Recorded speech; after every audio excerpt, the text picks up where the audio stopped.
सो है गाइस, आज की इस वीडियो में हम लेबोरेटरी अटेंडेंट की पेपर को एनालाइज करेंगे।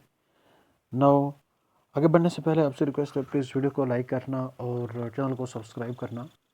अगर मैं पेपर की बात करूं तो पेपर जो है वो टफ रहा है, ठीक है, स्पेशली नॉन साइंस बैकग्राउंड के बच्चों के लिए, ठीक है, उनके लिए पेपर जो है वो टफ रहा है। नाउ यहाँ पे मैं जीएस वाले पोर्शन को एनालाइज करूँगा, ठीक है, एक्सप्लेन करूँगा एंड रेस्ट जो है वो नेक्स्ट वीडियो में।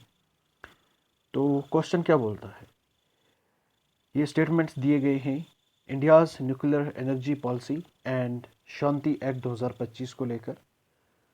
तो स्टेटमेंट वन, शांति एक्ट जो है ये अलाउ करता है प्राइवेट सेक्टर पार्टिसिपेशन को in nuclear power generation. Statement second, India ने एक टारगेट को यहाँ पे सेट किया है 100 gigawatt installed nuclear power capacity by 2030। Statement third, Shanti act ये रिटेन करता है unlimited supplier liability for nuclear damage ताकि अकाउंटेबिलिटी को इंश्योर किया जा सके। तो इसका सही आंसर जो है वो क्या हो सकता है, 1 only, 1 and 2 only, 1 and 3 only, 1 3 and 1 2 and 3। तो इसका सही आंसर ऑप्शन ए है, यानी कि 1 ओनली। शांति एक्ट ये प्राइवेट सेक्टर को अलाउ करता है इन न्यूक्लियर पावर जनरेशन एंड अगर हम बात करें 100 गीगावाट का टारगेट जो है ये सेट किया है बाय 2047 ना कि 2030। इस वजह से स्टेटमेंट सेकंड इनकरेक्ट है। नाउ यहाँ पे ये जो एक्ट है ये अनलिमिटेड सप्लायर लायबिलिटी रिटेन नहीं करता, ये सिग्निफिकेंटली लिमिट करता है सप्लायर लायबिलिटी को ताकि इन्वेस्टमेंट अट्रैक्ट हो सके, ठीक। नाउ नेक्स्ट क्वेश्चन की बात करते हैं। यहाँ पे मिलिट्री एक्सरसाइजेस, यहाँ पे पार्टनर कंट्रीज, तो इस साइड में इंडिया ज़रूर है, ठीक। तो एक्सरसाइज कौन है, युद्ध अभ्यास, जपद, मित्र शक्ति, ब्राइट स्टार। इस साइड से countries US, Egypt, Sri Lanka and Russia. तो अगर इसका सही आंसर देखें, सबसे पहले मैं आपको बता देता हूँ, युद्ध अभ्यास जो है ये इंडिया और यूएस के दरमियान है, ठीक। एंड जपद ये इंडिया और रशिया के दरमियान है। मित्र शक्ति इंडिया और श्रीलंका। ब्राइट स्टार इंडिया और ब्राइट स्टार जो है इंडिया और इजिप्ट के साथ है, ठीक। आई बात समझ में। तो इसका सही आंसर ऑप्शन बी बनता है, ऑप्शन बी इसका सही आंसर है। नाउ नेक्स्ट क्वेश्चन की ओर चलते हैं। कंसिडर करना इन स्टेटमेंट्स को about the United nation security council. देखो ये क्वेश्चन भी, ये सारे क्वेश्चन बड़े स्टैंडर्ड लेवल के हैं, ठीक है। तो यूनाइटेड नेशन सिक्योरिटी काउंसिल के रेफरेंस में हमें स्टेटमेंट्स को कंसिडर करना है। As per article 23 security council में 15 मेंबर्स होने चाहिए यूनाइटेड नेशंस के। नॉन परमानेंट मेंबर जो है सिक्योरिटी काउंसिल के, उनको इलेक्ट किया जाता है फॉर दी 5 ईयर टर्म के लिए। एंड जो रिटायरिंग नॉन परमानेंट मेंबर्स होते हैं वो एलिजिबल नहीं होते इमीडिएट री इलेक्शन के लिए, ठीक है। जैसे ही रिटायर हुए वैसे ही वो इलेक्शन के लिए एलिजिबल नहीं होते इमीडिएटली, साथ ही में, ठीक है। टर्म ख़त्म हुई फिर दोबारा वो री इलेक्शन के लिए यहाँ पे एलिजिबल नहीं होते। तो कौन कौन सा स्टेटमेंट करेक्ट है, 1 ओनली, 1 एंड 2, 1 एंड 3 या फिर ऑल ऑफ दी अबव। इसका सही आंसर जो है वो ऑप्शन बी है, यानी कि 1 एंड 2 ओनली, ठीक। तो सेकंड क्यों नहीं, सिक्योरिटी काउंसिल के जो नॉन परमानेंट मेंबर्स हैं वो 2 ईयर के लिए यहाँ पे इलेक्ट होते हैं, 2 साल के लिए। उसके बाद वो रिटायर हो जाते हैं और फिर कुछ गैप देना पड़ता है, उस गैप के बाद फिर वो दोबारा री इलेक्ट होते हैं, इमीडिएटली यहाँ पे एलिजिबल नहीं होते। स्टेटमेंट यहाँ पे थर्ड भी करेक्ट है। 1 में अगर हम बात करें तो 15 मेंबर होते हैं सिक्योरिटी काउंसिल के, ठीक है। 10 नॉन परमानेंट, 5 परमानेंट। परमानेंट में हमारे पास Russia, China, France, US, UK है, ठीक है। Non permanent member randomly elect होते रहते हैं। आई बात समझ में? यहाँ पे आप ये देख सकते हो। चलो नेक्स्ट क्वेश्चन कंसिडर करना है इन स्टेटमेंट्स को about India space missions achievements. ठीक है, एक्सियोम 4 मिशन जो है, मिशन 4 जो है, ये एक ह्यूमन स्पेस फ्लाइट थी for India, Poland, Hungary. With हर एक नेशन का गवर्नमेंट स्पॉन्सर्ड फ्लाइट है in the more than 40 years. SpaDeX mission जो है, इसने इंडिया को पहली कंट्री बना दिया वर्ल्ड में जिसने सक्सेसफुली कैरी किया सैटेलाइट डॉकिंग प्रोसेस को लो अर्थ ऑर्बिट में। तो सही आंसर क्या हो सकता है? 1 only, 2 only, both 1 and 2, neither 1 nor 2। तो है वो ऑप्शन ए है, यानी कि 1 ओनली। अगर हम बात करें एक्सियोम मिशन की तो इसमें एस्ट्रोनॉट्स थे। ठीक है, एक्सियोम मिशन जो है इसमें एस्ट्रोनॉट्स थे फ्रॉम इंडिया, पोलैंड, हंगरी। ठीक है, सुभाष शुक्ला थे इंडिया के, एंड ये गवर्नमेंट स्पॉन्सर्ड मिशन था इन ओवर 40 ईयर्स। और वहीं अगर हम बात करें स्पैडेक्स जो है, इसने इंडिया को 4th कंट्री बनाया, ना कि फर्स्ट कंट्री। इससे पहले स्पैडेक्स ये जो मिशन है डॉकिंग ऑफ सैटेलाइट, ये किस किसने किया है? इससे पहले ये रशिया, चाइना और यूएस कर चुका है। ठीक है, इस वजह से ऑप्शन ए जो है वो करेक्ट है। No next question in India's 3 stage nuclear programme prototype fast breeder reactor, ये इंपॉर्टेंट है लेकिन क्यों? तो इसको डिज़ाइन किया है ताकि हम यूरेनियम 238 को ब्रीड यूज़ कर सकें to breed plutonium in sodium cooled fast reactor design. Segment second, thorium 232 ये फिशाइल नहीं होता, लेकिन इसको हम ब्लैंकेट मटेरियल यूज़ करते हैं। By transmutation thorium will create fissile uranium 233। ठीक है, थोरियम जो है ये क्रिएट करेगा फिशाइल यूरेनियम 233 को, जो कि फ्यूल यूज़ होगा 3rd स्टेज पे। तो कितने स्टेटमेंट करेक्ट है? 1 and 2 only, 1 and 3 only, 2 and 3 only, 1, 2 and 3। इसका सही आंसर ऑप्शन डी है, यानी कि 1, 2 and 3। तो यूरेनियम 238 का यूज़ करेंगे प्लूटोनियम को ब्रीड करने के लिए इन सोडियम कूल्ड फास्ट रिएक्टर। ठीक है, थोरियम 232 ये ब्लैंकेट मटेरियल की तरह यूज़ होगा। ठीक है, as a blanket material. No, thorium 232 ठीक है, ये ट्रांसम्यूट होता है into fissile uranium 233 3rd stage fuel के लिए। इंडिया का 3 स्टेज जो न्यूक्लियर प्रोग्राम है, इसमें स्टेज 1, 2, 3 है। स्टेज 1 में प्रेशराइज हावी वाटर रिएक्टर्स है, ठीक, जिसमें नेचुरल यूरेनियम का यूज़ करते हैं। फास्ट ब्रीडर रिएक्टर ये प्लूटोनियम को प्रोड्यूस करता है, एंड थोरियम को एज अ ब्लैंकेट यूज़ किया जाता है। वहीं अगर हम बात करें यूरेनियम 233 की, तो ये हम थोरियम से निकालते हैं, थोरियम से ये निकलता है, और इसको हम फ्यूल यूज़ करते हैं एट अ 3rd स्टेज। ठीक, नाउ नेक्स्ट क्वेश्चन, आइटर। आइटर ये इंपॉर्टेंट है इंडिया के लिए और वर्ल्ड के लिए, लेकिन क्यों? ये डिमॉन्स्ट्रेट करता है sustainable clean fusion energy for the future. ये अलाउ करता है इंडिया को to participate in cutting edge nuclear fusion research. ये प्रोवाइड करता है immediate commercial electricity to reduce fossil fuel dependency. तो कौन सा स्टेटमेंट करेक्ट है? 1 only, 1 and 2 only, 1 and 3 only, 1, 2 and 3। तो इसका सही आंसर जो है वो ऑप्शन बी है, यानी कि 1 and 2 ओनली।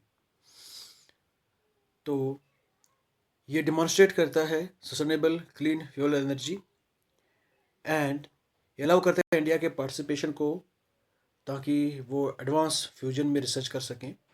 ये इमीडिएट कमर्शियल इलेक्ट्रिसिटी प्रोवाइड नहीं करता। ठीक है, ये एक एक्सपेरिमेंटल फ्यूजन प्रोजेक्ट है, ये इलेक्ट्रिसिटी नहीं करता, इलेक्ट्रिसिटी को जनरेट नहीं करता कमर्शियल यूज़ के लिए। इंडिया भी इसका की पार्टनर है। आई बात समझ में। नो नेक्स्ट क्वेश्चन, आइडेंटिफाई करना है इन स्टेटमेंट्स को regarding the Nobel peace prize 2025। ये क्वेश्चन इजी है, ठीक है। नो, ये जो अवार्ड है ये दिया गया था मारिया कोरिना मचाडो, जो कि वेनेजुएला की है। एंड नॉर्वेजियन जो नोबेल कमेटी है इसके मुताबिक ये जो अवार्ड है इसको ट्रांसफ़र किया जाता है रेसिपिएंट टू अनदर पर्सन। क्या रेसिपिएंट जिसको मिला वो फिर दूसरे बंदे को दे देता है। तो कौन कौन स्टेटमेंट करेक्ट है? One only, two only, both one and two, neither one nor two. तो इसका जो सही आंसर है वो ऑप्शन ए है, यानी कि वन ओनली। ये अवार्ड दिया गया था मारिया कोरिना मचाडो को, ठीक है। नोबेल पीस प्राइज जो है ये ट्रांसफ़र नहीं किया जा सकता एक पर्सन से, रेसिपिएंट से दूसरे पर्सन तक, ठीक है। आई बात समझ में? Can not be transfer to a recipient, it's recipient to another person, ठीक है। आई बात समझ में।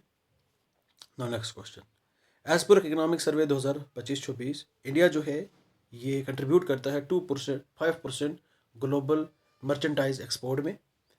इकोनॉमिक सर्वे के मुताबिक जो 25-26 का इकोनॉमिक सर्वे है, इंडिया सर्विस इंपोर्ट्स करता है ना ज़्यादा दैन दी एक्सपोर्ट, ठीक है, ग्रेटर दैन दी एक्सपोर्ट, यानी कि हम ज़्यादा सर्विसेज को इंपोर्ट करते हैं एज कम्पेयर टू एक्सपोर्ट। तो कौन कौन सा स्टेटमेंट करेक्ट है? One only, two only, both one and two, neither one nor two. इसका सही आंसर जो है ऑप्शन डी है, neither one nor two. India जो है वो जस्ट 2% कंट्रीब्यूट करता है merchandise export in the world. And वहीं अगर हम बात करें तो हम सर्विस ट्रेड सरप्लस हैं, हम ज़्यादा सर्विसेज को एक्सपोर्ट करते हैं, ठीक है, ज़्यादा सर्विस एक्सपोर्ट करते हैं, कम सर्विसेज इंपोर्ट करते हैं। सर्विस हमारे इंपोर्ट उतना नहीं करते, सर्विसेज में हम सरप्लस हैं। आई बात समझ में? दैट इज़ वाई यहाँ पे आप देख सकते हो कितना मतलब पेपर टफ है, पोस्ट निकलते ही नहीं है।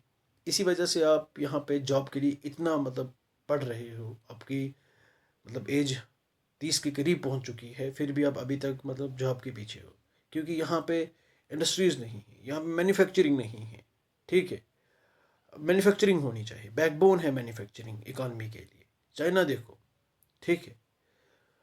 वहीं अगर हम बात करें तो यहाँ पे बस सर्विसेज ज़्यादा है, सर्विसेज में हम प्लस हैं, सरप्लस है। नो, इन स्टेटमेंट्स को कंसिडर करना है। असर्शन रीज़न है। असर्शन क्या बोलता है? Rise in per capita GNP, ये ऑलवेज रिफ्लेक्ट करता है इम्प्रूवमेंट लिविंग स्टैंडर्ड्स में। इनकम लेवल जो है ये फंडामेंटल मैट्रिक्स है इकोनॉमिक डेवलपमेंट के लिए। कौन सा स्टेटमेंट करेक्ट है? बोथ असर्शन और रीज़न ठीक है, और रीज़न करेक्ट एक्सप्लेनेशन है असर्शन का।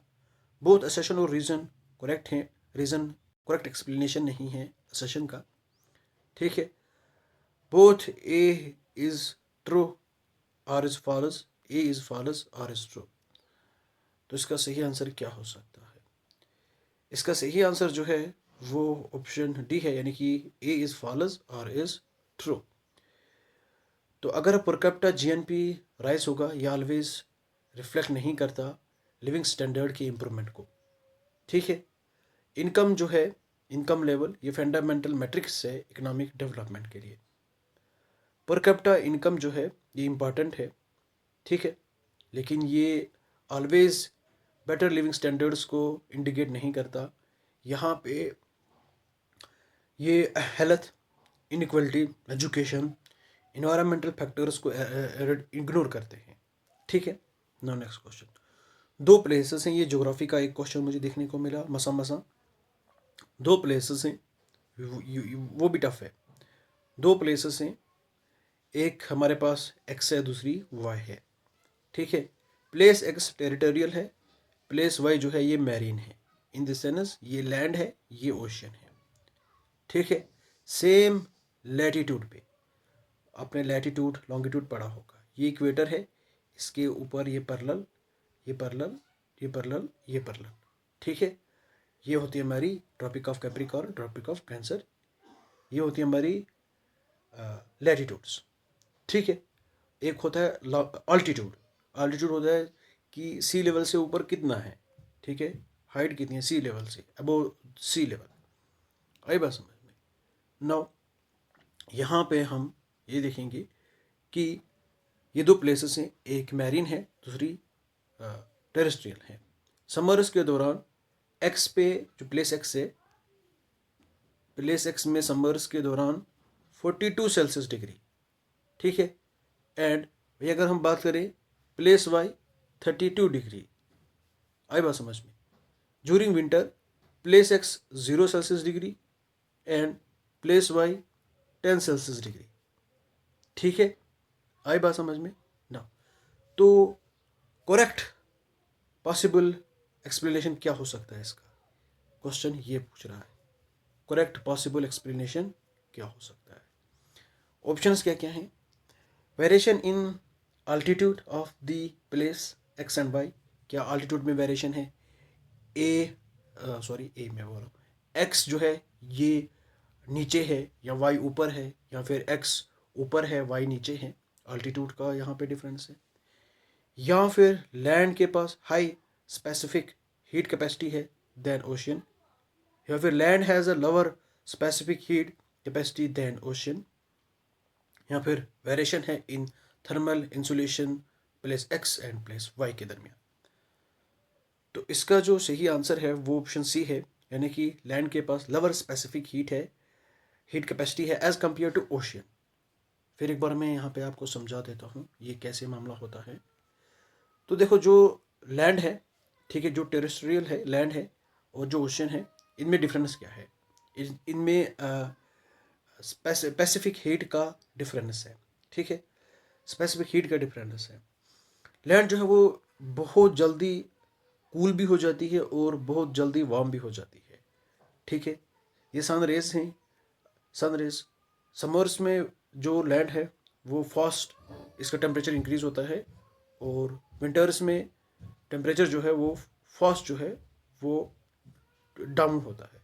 वही अगर हम ओशन की बात करें, इसका टेम्परेचर धीरे धीरे राइज होता है और धीरे धीरे फिर वो फॉल भी होता है। ये डिफरेंस है। आई बात समझ में? नाउ हीट जो है वो लैंड जो है वो हीट अप होती है, कूल होती है फास्टर, क्योंकि इसके पास lower specific heat of capacity है देन दी वाटर। आई बात समझ में ना? नेक्स्ट क्वेश्चन पे देखते हैं। क्वेश्चन आत्मनिर्भर भारत इन पल्सेस के रिगार्डिंग पूछा है। मिशन फॉर आत्मनिर्भर भारत इन पल्सेस, इसका मकसद है इंडिया को सेल्फ सफिशिएंट बनाना पल्सेस को लेकर बाई 2030 एंड 31। मेन जो मिशन है ये क्या बताता है कि रिड्यूस करना है इंपोर्ट डिपेंडेंस को, बूस्ट करना है डोमेस्टिक प्रोडक्शन ऑफ पल्सेस को, एंड सस्टेनेबली इंप्रूव करना है फार्मर्स की इनकम को। तो कौन कौन सा स्टेटमेंट करेक्ट हो सकता है? Statement 1 and statement 2 are correct, statement 1 and statement 2 are incorrect, statement 1 correct but statement 2 is incorrect, statement 1 is incorrect but statement 2 is correct. इसका सही आंसर क्या हो सकता है? इसका सही आंसर जो है वो ऑप्शन बी है, ए है, यानी कि दोनों स्टेटमेंट करेक्ट हैं, ठीक है, दोनों स्टेटमेंट करेक्ट हैं। अगर हम बात करें मिशन की एम जो है वो इंडिया को सेल्फ सफिशिएंट बनाना है पल्सेस में 2030-31 तक, ठीक है। और यहाँ पे ये बात करता है कि जो इंपोर्ट डिपेंडेंस है उसको रिड्यूस करना है, डोमेस्टिक प्रोडक्शन को इंक्रीज करना है, फार्मर्स की जो इनकम है उसको इम्प्रूव करना है। नाउ नेक्स्ट क्वेश्चन, यहाँ पे पोर्ट्स है, यहाँ पे उनके स्पेशल फीचर्स है। Kamarajar port, NGPT port, Paradip port and Vizhinjam port. तो आप कोर्स को ये मैच करना, मैं इनकी फीचर्स बताता हूँ। First कॉर्पोराइज्ड major port, first deep water transmit hub, transshipment hub, India's first landlord model port, ठीक है, and top cargo handling major port. तो इसका जो सही आंसर है ऑप्शन सी है, यानी कि कमराज पोर्ट जो है ये फर्स्ट कॉर्पोराइज्ड मेजर पोर्ट है इंडिया का, GNPT, ये इंडिया का फर्स्ट लैंडलॉर्ड मॉडल पोर्ट है, प्रदीप पोर्ट ये top cargo handling major port है। एंड विजेंजम पोर्ट जो ये first deep water transshipment hub है। ठीक है। नो नेक्स्ट क्वेश्चन क्या बोलता है यहाँ पे बैटल्स हैं, battle of first Anglo Sikh war, इनको क्रोनोलॉजिकल ऑर्डर में यहाँ पे कंसिडर करना है। Now statement first, battle of Mudki, battle of Firoz Shah, battle of Aliwal, battle of Sobraon. तो कौन सा करेक्ट हो सकता है, ये कोड्स को आप खुद ही मैच करो। तो इसका जो सही आंसर है वो ऑप्शन ए है, यानी कि बैटल ऑफ मुदकी ये 18 दिसंबर 1845 में हुई थी। And battle of Firoz Shah ये 21-22 दिसंबर 1845। Battle of Aliwal 28 Jan 1846। Battle of Sobraon ये 10 फेब 1846। सो जैसे स्टेटमेंट ए जो है वो करेक्ट है। नाउ नेक्स्ट क्वेश्चन क्या बोल रहा है, रूफ ये एक ट्रेडिशनल फोक डांस है, तो ये कश्मीर में होता है। ठीक है, कश्मीरी सॉन्ग्स पे नो क्या इसको सोलो फीमेल्स परफॉर्म करती है, सोलो वुमेंस। डांस में ये ट्रेडिशनल फेरन वगैरह ज्वेलरी वगैरह पहने जाती है। तो कौन सा स्टेटमेंट करेक्ट है, ये तो आप लोगों को पता ही होगा। ठीक है, जब ये भी नहीं पता हुआ तो फिर क्या पता होगी। इसको सोलो फीमेल्स नहीं, इसको ग्रुप ऑफ 2 फीमेल्स जो है वो परफॉर्म करती हैं। आई बात समझ में। तो इस वजह से 1 and 3 is correct. 1 and 3 that means option C is the correct answer. Now next question क्या बोलता है यहाँ पे वेटलैंड से यहाँ पे मेजर डिस्ट्रिक्ट्स कौन कौन सा एसोसिएटेड है। तो अगर हम बात करें वेटलैंड्स की, Hokersar wetland Srinagar district, Mansar lake Samba district, Wular lake Bandipora district, Haigam wetland Baramulla district. तो इसका सही आंसर डी है, यानी कि ऑल ऑफ द अबव ये करेक्ट है। ठीक है। नाउ नेक्स्ट क्वेश्चन, यहाँ पे डिस्ट्रिक्ट से यहाँ पे 1 district 1 product ODOP, Baramulla pickles, Udhampur apples, Samba Honey, Ramban mushroom products. तो इसका सही आंसर जो है वो यहाँ पे ऑप्शन बी है, यानी कि Baramulla apples, Udhampur Honey, Samba mushroom products, Ramban pickles. ठीक है। नो नेक्स्ट क्वेश्चन क्या बोलता है, मुमकिन स्कीम के रिगार्डिंग यहाँ पे क्वेश्चन पूछा है। तो मुमकिन जो है ये लवलीहुड जनरेशन स्कीम है। ये एक इनिशिएटिव है जो कि एम्पावर करता है यंग पॉपुलेशन को। ये प्रोवाइड करता है अप टू 80,000 सब्सिडी या फिर 10% नॉन रोड प्राइस जो भी कम हो फॉर अनएम्प्लॉयड यूथ, ताकि वो स्मॉल कमर्शियल व्हीकल्स को परचेज कर सकें। एप्लीकेंट्स एलिजिबल हैं, उनकी एज 18 से 35 के दरमियान होनी चाहिए। तो कौन सा करेक्ट है, 1 only, 1 and 2 only, 1 and 3 only, 1, 2 and 3। तो इसका जो सही आंसर है वो ऑप्शन डी है, यानी कि ये सब करेक्ट है। तो इसका पर्पस जो है वो एम्पावर करना है अनएम्प्लॉयड यूथ को। एंड 80,000 से 10% ऑन रोड प्राइस जो भी लवर हो, ठीक, कमर्शियल व्हीकल्स के लिए। एलिजिबिलिटी 18 से 35 साल है, तो ऑप्शन डी करेक्ट है। नाउ नेक्स्ट क्वेश्चन, कौन सी स्पीशीज जम्मू एंड कश्मीर में जेके रीजन में एंडेजर्ड है, एंडेजर्ड स्टेटस है इनका as per United Nations IUCN, ठीक है, IUCN रेड बुक। ठीक, आई बात समझ में। तो hangul, snow leopard, ibex, Himalayan tahr, markhor, chir pheasant. मगर इसका एक है, इस क्वेश्चन में थोड़ा एरर है, इसका मैं सटीक आंसर नहीं बता सकता, क्योंकि मैंने शंकर आयस को भी यहाँ पे कंसल्ट किया, लेकिन वहाँ पे सिनो लेपर्ड है इसके रिगार्डिंग वहाँ पे वुलनरेबल बता रहा है, लेकिन यहाँ पे ये एंडेजर्ड का पूछ रहा है। ठीक है, तो ऑप्शंस इन्होंने कुछ अलग दिए हैं, ऑप्शंस ठीक से नहीं दिए हैं, इस वजह से इसका सटीक आंसर नहीं बता सकते। ठीक है, नाउ अगर हम बात करें यहाँ पे, तो हांगुल जो है वो क्रिटिकली एंडेंजर्ड है, तो यहाँ पे ये बात बता रहा है एंडेंजर्ड, हो गया बात ख़त्म। ठीक है। स्नो लेपर्ड ये वुलनरेबल, तो कुछ बुक्स यहाँ पे एंडेंजर्ड, कुछ बुक्स यहाँ पे एंडेंजर्ड का भी बोल रही हैं। वहीं अगर हम बात करें आइबेक्स की अगर हम बात करें तो ये least concern, Himalayan Thar near threatened, markhor near threatened, चीर फेसेंट ये वुलनरेबल। ठीक है। नाउ नेक्स्ट क्वेश्चन की ओर बढ़ते हैं। तो नेक्स्ट क्या बोलता है question, which of the following was not a provision under JK reorganisation act 2019? कौन सा एक प्रोविजन नहीं है जेके रीऑर्गेनाइजेशन एक्ट 2019 में? जेके हाईकोर्ट जो है ये कॉमन है बहुत यूटीज़ के लिए, लद्दाख एंड JNK, एंड जजेस को, जो जज से हाई कोर्ट्स की उनको अपॉइंट करती है central government, union government select करती है, union government only. UT of JNK will have it is own legislative assembly of 107 to 140 members, and जो एक्ट है वो ये बताता है कि जो एडमिनिस्ट्रेशन है जम्मू एंड कश्मीर का, वो अंडर आर्टिकल 239A के यहाँ पे एडमिनिस्टर किया जाता है ऑफ द इंडियन कॉन्स्टिट्यूशन। तो कौन सा स्टेटमेंट करेक्ट है? इसका सही आंसर ऑप्शन डी है। अगर हम बात करें आर्टिकल 239A जो है ये बात करता है कुछ यूनियन टेरिटरीज़ के रिगार्डिंग, जैसे कि पुडुचेरी है। वहीं अगर हम बात करें यूनियन टेरिटरीज़ को एडमिनिस्ट्रेट किया जाता है आर्टिकल 239 के अंडर। ठीक है। 39A जो है ये सर्टन यूटी लेजिस्लेचर्स के लिए है, जैसे कि पुडुचेरी। ठीक है। कॉमन हाई कोर्ट है बोथ यूटीज़ के लिए, लद्दाख और JNK। लेजिस्लेटिव असेंबली है जिसमें 107 से 114 मेंबर्स हैं, ये दोनों करेक्ट है। नाउ नेक्स्ट क्वेश्चन क्या बताता है, which of the following river are tributaries of Jhelum?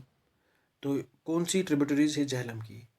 निकी-तावी, Vishwa river, Bringi river, Jhar river and Rambiara river.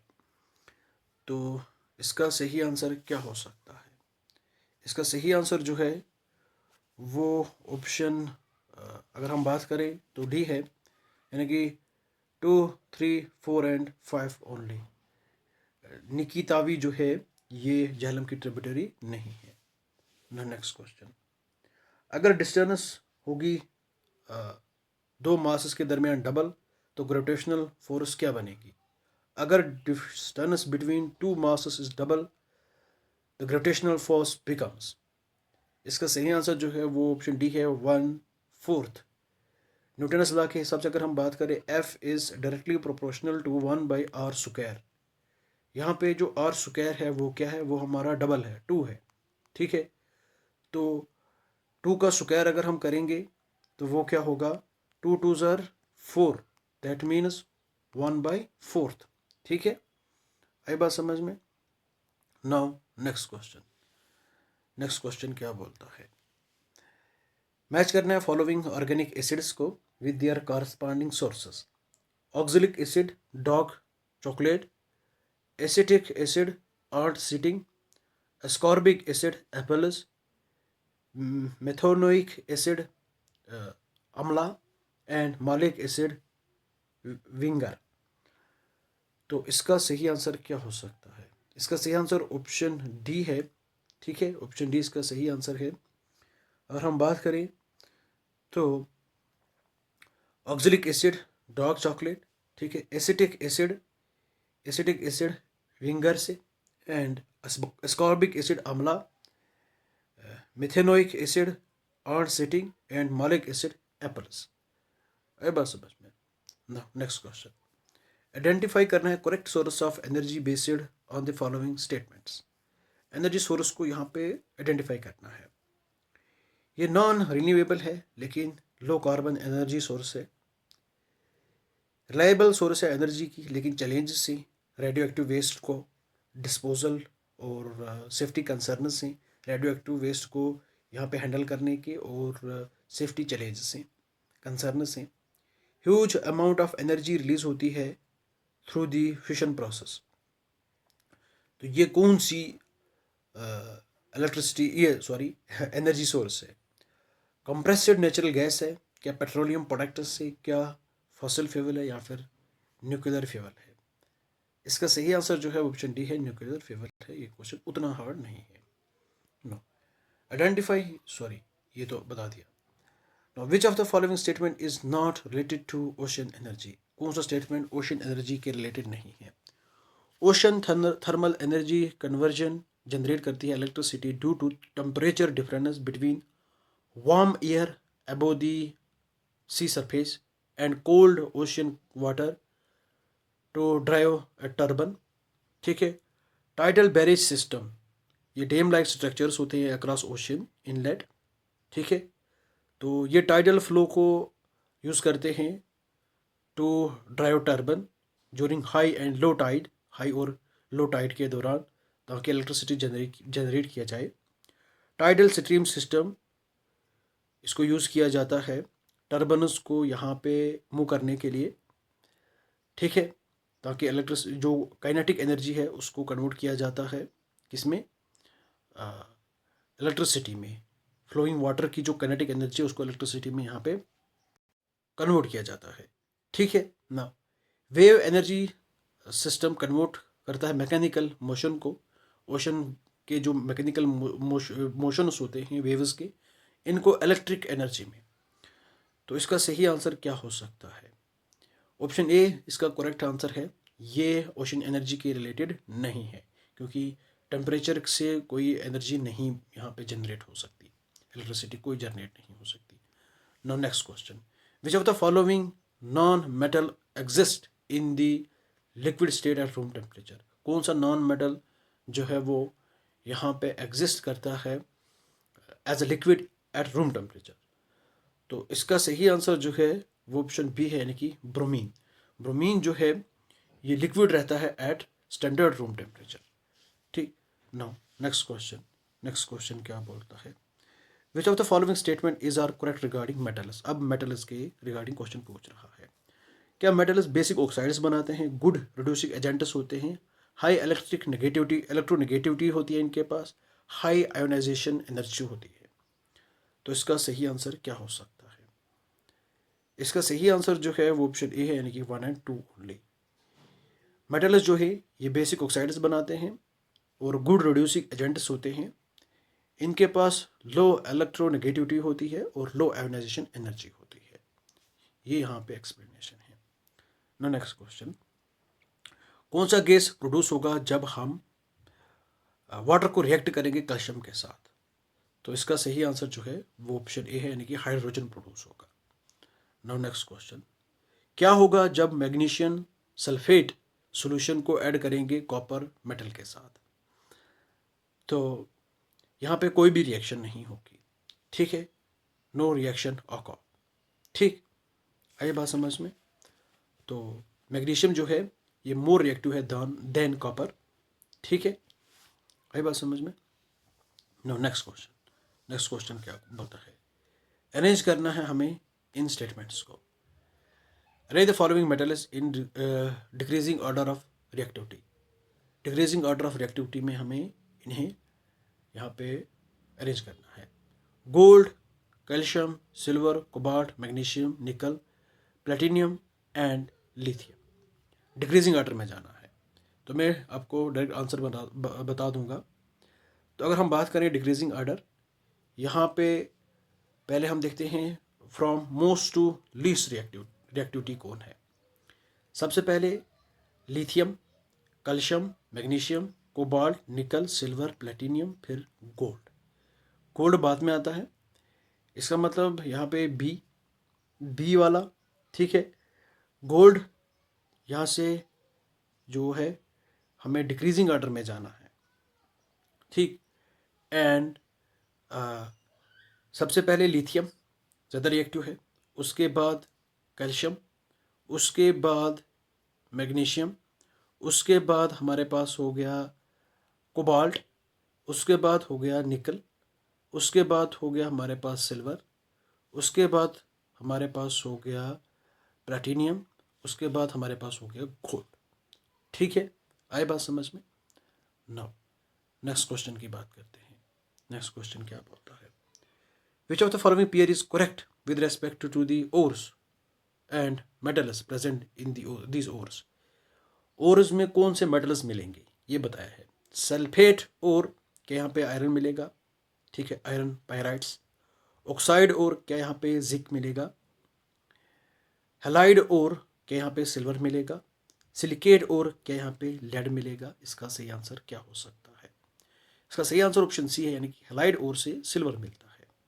ठीक, आई बात समझ में।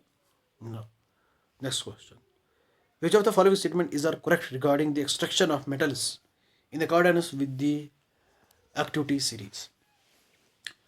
हाईली रिएक्टिव मेटल्स को हम, जैसे कि सोडियम पोटेशियम है, इसको हम एक्सट्रैक्ट करते हैं by electrolysis of their molten compounds. Moderate active metals जैसे कि जिंक है, आयरन है, लेड है, इनको हम एक्सट्रैक्ट करते हैं बाय रिडक्शन, ठीक है, यूज़ करते हैं हम कार्बन और कार्बन मोनोऑक्साइड।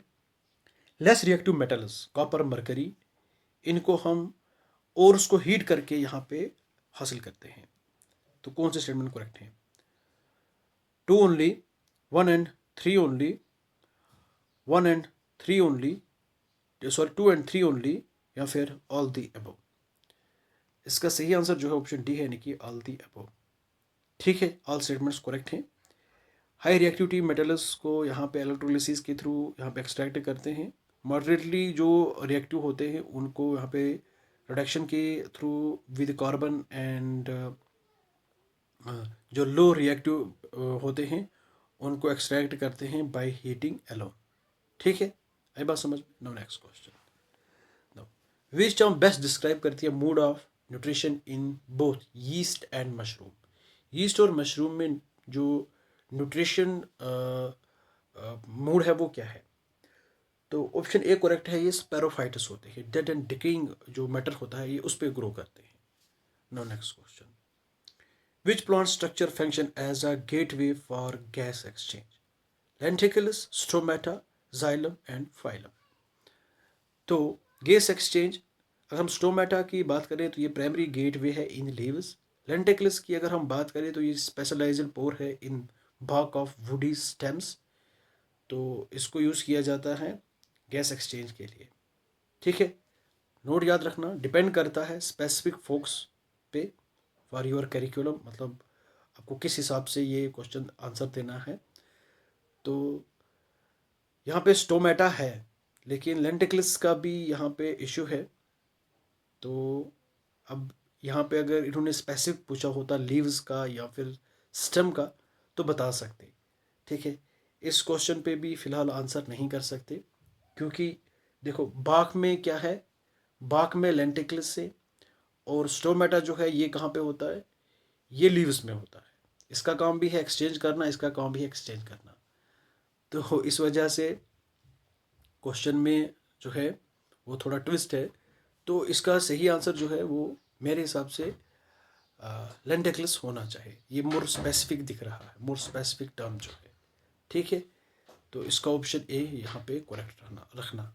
ठीक है, now next question, which of the following is not related to the structural and functional unit of the kidney. Structural और फंक्शनल यूनिट किडनी का कौन सा है। नेफ्रॉन, बाउमैन्स कैप्सूल, ग्लोमेरुलस या फिर ग्लोट्स। तो इसका सही आंसर ऑप्शन सी है, यानी कि ग्लोट्स जो है वो स्ट्रक्चरल और फंक्शनल यूनिट किडनी के नहीं है। नेफ्रॉन, बाउमैन्स कैप्सूल और ग्लोमेरुलस ये रिनल जो हमारा सिस्टम होता है उसका पार्ट है। ग्लोट्स जो है ये ओपनिंग है between the vocal cord in the throat. Now next question, next question क्या बोलता है, सबस्टेंसेस हैं, इनको यहाँ पे मैच करना है as biodegradable and non biodegradable. तो ऑप्शन ए को देखते ही यहाँ पे ये आंसर निकलता है, animal bone leather and non biodegradable DDT and mercury, ये तो नॉन बायोडिग्रेडेबल है। बाकी ऑप्शन यहाँ पे इन्होंने मिक्स करके दिए हैं। ठीक है, बाकी मिक्सड है, बाकी यहाँ पे अब शॉर्ट में आंसर इसका ए है। ठीक है, now next question, next question क्या बोलता है, हाँ ये फूड चेन है। ठीक है, इसका मैं अब ये पढ़ता रहूँगा तो थोड़ा टाइम लगेगा, मैं शॉर्ट में आंसर बता देता हूँ। इसका आंसर जो है वो ऑप्शन सी है, algae, sea urchins, crab, squid, spotted dolphin और उसके बाद टाइगर शॉक। ठीक है, ऑप्शन सी इसका करेक्ट आंसर है। Now next question, which of the following ozone depleting substance are correctly matched with their primary sources. तो यहाँ पे ओजोन डिप्लेटिंग सब्सटेंस है, यहाँ पे उसकी प्राइमरी सोर्स है हालोन्स, सोयल फर्मिगेंट्स, ठीक है, मिथाइल ब्रोमाइड, डिग्रेजिंग सॉल्वेंट, हाइड्रोफ्लोरोकार्बन्स, क्या ये फायर एक्सटिंग्विशर्स से आते हैं, क्लोरोफ्लोरोकार्बन्स, क्या ये रेफ्रिजरेंट्स एंड एरोसोल प्रोपेलेंट्स से आते हैं। तो इसका सही आंसर ऑप्शन डी है, यानी कि हाइड्रोक्लोरोफ्लोरोकार्बन्स ये ओजोन डिप्लीटिंग सब्सटेंस है, ये रेफ्रिजरेंट्स से निकलता है। ठीक है, इसको हम रेफ्रिजरेंट्स में यूज़ करते हैं और वहीं से ये फिर बाद में रिलीज होता है। ठीक है, कूलिंग सिस्टम में हमें इसको यूज़ करते हैं। नो, नेक्स्ट क्वेश्चन की बात करते हैं। In Mendel's pea plant experiment which of the following is recessive. Mendel's pea plant जो है इसमें रेसेसिव कौन सा है। ट्रेट्स जो कि अपियर होते हैं F1 हाइब्रिड में, ठीक है, ट्रेड्स जो कि हाइड होते हैं F1 हाइब्रिड में लेकिन रीअपियर होते हैं F2 हाइब्रिड में, and traits that increase with each generation, traits that only appear in the parental generation. तो सही आंसर क्या हो सकता है। इसका सही आंसर जो है वो ऑप्शन बी है, ट्रेड्स जो कि हाइड होते हैं किसमें, F1 में, लेकिन रीअपियर होते हैं F2। Now next question, match करना है कैटेगरीज ऑफ सेक्सुअल रिप्रोडक्शन को in plants with their correct explanation. Vegetative propagation, यहाँ पे फ्रेगमेंटेशन है, यहाँ पर बेडिंग है, यहाँ पर स्पोर फॉर्मेशन है, यहाँ पे mosses and liverworts, begonia and bryophyllum, yeast and hydra, clostridium and bacillus. तो कौन सा इसका करेक्ट आंसर हो सकता है, ये कोड्स खुद मैच करना। इसका सही आंसर ऑप्शन बी है, वेजिटेटिव प्रोपगेशन, यानी कि बिगोनिया एंड ब्रायोफाइलम में, fragmentation mosses and liverworts, budding yeast और hydra, spore formation clostridium and bacillus. तो यहाँ पे budding, fragmentation, vegetative propagation, spore formation ये बायोलॉजी का है। अगर आपने 11th-12th की बायोलॉजी पढ़ी होगी तो आपको वहाँ से ये देखने को मिल जाएगा। ठीक है, इवन कि ये 10th बायोलॉजी में भी है। ठीक है, 10th की बायो में भी ये चीज़ें हैं, 9th-10th की बायो में भी ये चीज़ें आपको देखने को मिलेगी। 10th में तो है ही है ये। ठीक है, आई बात समझ में। वहाँ पे एक चैप्टर ही है रिप्रोडक्शन, उसमें ये ज़रूर मिलेगा आपको, प्लांट रिप्रोडक्शन। ठीक है, नाउ नेक्स्ट क्वेश्चन की बात करते हैं। Which of the following statement is are correct with respect to the vertebrates. ठीक है, वर्टेब्रेट्स के रेफरेंस में हमें इन स्टेटमेंट्स को करेक्ट करना है। ये 11th का क्वेश्चन है। ये जो है ये सब फाइलम है क्वाड्रेटिस की, that are characterised by the presence of vertebral column, यानी कि बैकबोन। ठीक है, वर्टेब्रेट्स में बैकबोन होती है। ठीक है, रीढ़ की हड्डी।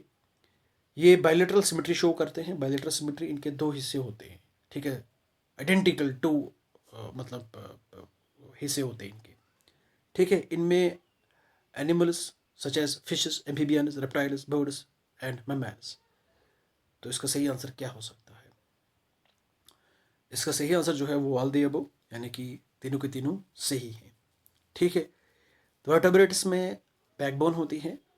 ठीक है, कॉर्डेटा भी तभी इसको हम बोलते हैं, और इनके पास बायलेटरल सिमेट्री होती है, यानी कि अगर मैं आपके दो हिस्से करूँ तो बराबर हो जाएंगे ऊपर से नीचे। ठीक है, सॉरी ना। एंड इसमें एनिमल्स जैसे कि फिशेस के भी दो हिस्से होते हैं, एम्फीबियंस, रेप्टाइल्स। ठीक है, बर्ड्स के भी दो हिस्से होते हैं, मुर्गे आप खाते होंगे घर पे। ठीक है, बर्ड्स, उनके भी दो हिस्से बराबर हो सकते हैं।